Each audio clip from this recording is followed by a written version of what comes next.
In the months after the strike, an exhibition opened called Eyes of Minab. Hundreds of photographs, names on the walls, small shoes in glass cases.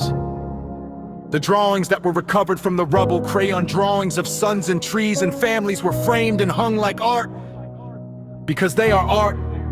Because a child's drawing of her father holding her hand under a rainbow is the most honest thing in the world.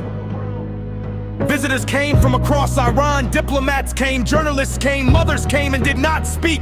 Fathers came and stood in front of photographs for an hour at a time.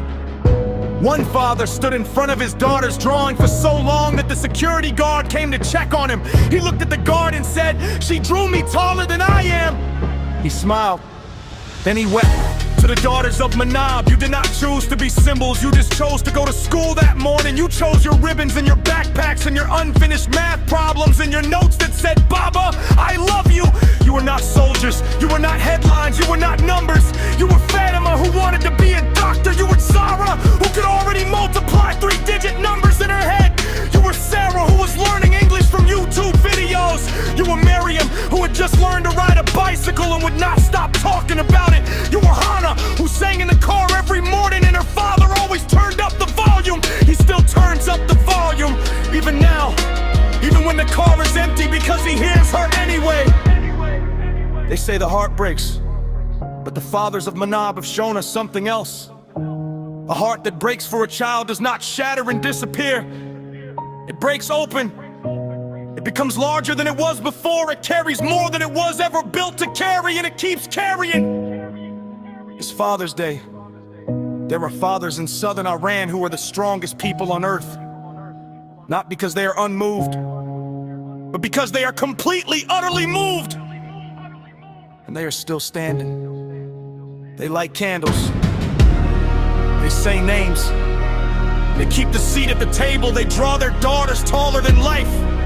And every morning in Minab, the sun still rises over the Persian Gulf, warm and slow.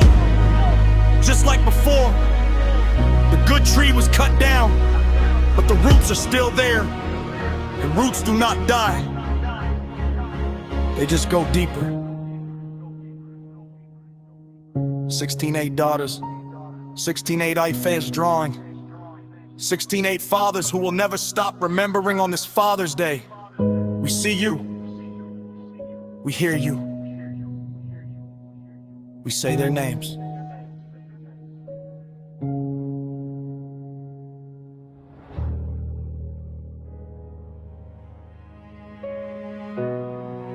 What does a father do when he drops his daughter off at school in the morning and she never comes home? He waits. He calls her name. He digs through concrete with his bare hands. He finds her backpack still zipped with a note inside that says, "Baba, I love you." And then he sits down in the rubble and the whole world keeps moving and he does not. Today is Father's Day in America, but in Minab in southern Iran, 16-8 fathers are spending it in a grave. This is their story.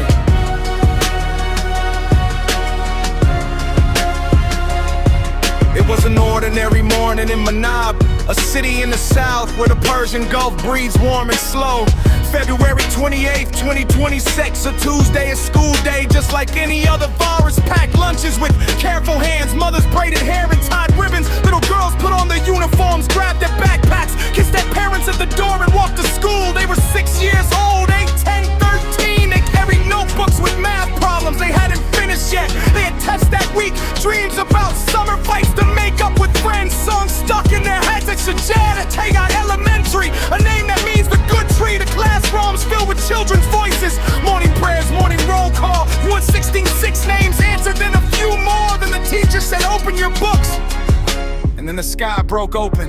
3 missiles came, not 1, 3 in quick succession, as the walls were still shaking from the first. The roof came down, not slowly all at once. Concrete and glass and the wooden frames of classroom doors that's turned to rubble.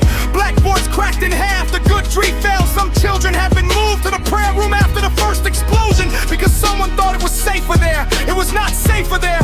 The second missile found them anyway. Outside the city heard the sound. Fathers who were at work dropped everything and ran. Fathers who were at the market left their baskets in the street. Fathers who were fishermen on the water turned their boats around and rowed toward smoke. They did not run toward a fire, they ran toward their daughters. One father arrived to find his daughter's backpack still hanging on a hook just outside the classroom door that no longer had walls. The bag was dusty, the zipper was still closed. Inside a half-eaten apple, a drawing she hadn't finished. A small folded note that said, "Baba, I love you," in her handwriting. She had been practicing cursive. He sat down in the rubble. He did not move for a long time. Another father dug for 4 hours with his bare hands. He called her name the whole time. He found a shoe. Another father identified his daughter from a photograph, a school photo from earlier that year, the kind where the children are told to smile and sit up straight. She was smiling in the photograph. She had a gap where her front tooth had just fallen out. She had been excited about the tooth fairy. He had promised her 10,000 Taraz. He never got to pay her. 168. That is the number people say most often. 168 daughters. 168 reasons fathers cannot sleep. 168 empty seats at dinner tables that no one has the heart to remove. Some families kept the chair. They still set the plate. Not because they forgot, because they remember everything.